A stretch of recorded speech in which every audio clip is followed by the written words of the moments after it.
Hey everyone, welcome back to Mojo Handicrafts, and today I will be teaching you third technique of batik painting.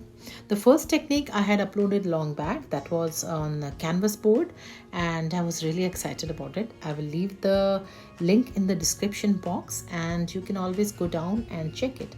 And the second technique was I had recently added to my one of my videos, which was on cloth and how to do batik printing on fabric without wax. But today I will be teaching you how to do it with the wax. So here is my wax, and I have taken soy wax. You can always take the normal paraffin wax. You can buy it from the local market, or it is also available on Amazon. But I have taken soy wax because it was already available with me, as I make my soya candles with that. Once the wax is melted, then we will be working on it. So here is the wax and it has already got melted. So I will be applying this wax on the cloth. Remember that you have to apply the wax on the cloth till it is warm.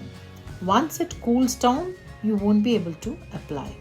So you have to spread the wax all over the fabric, right? So I'm going to do this. Once I finish applying the wax all over the cloth, then I will be going to the next step. So remember, this is your first step. Keep your wax container in a place where it remains warm, in a melted position, in a melted form. So once I have finished, now see the cloth, it has become very, very hard. It's like a paper. So I have taken 2 cloth pieces because I will be taking 2 colors. So you have to crush the cloth with your hands, and when you crush, there you will find some lines built up. Those lines are the ones which the wax has left the cloth. And I'm really sorry I did not get time to show the video how I colored my cloth pieces, but I will explain. Once the cloth you have crushed, you can dip it in your natural color. I have used 2 natural colors. One is red and one is blue. And the blue is butterfly pea flower, and the red is beetroot powder. So this is the beetroot powder. I had mixed beetroot powder with water, and then I dipped my cloth for some time in the mixture, and then I removed it. But I suggest that you leave the cloth overnight in your colors, because natural colors, they come off easily, and they don't stay as long as the turmeric.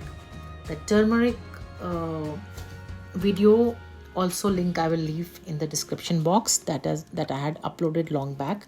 But I suggest, instead of natural colors, if you are okay with fabric colors, then you please start with fabric colors, because after doing so much of hard work, the color will wash off and it won't be that easy.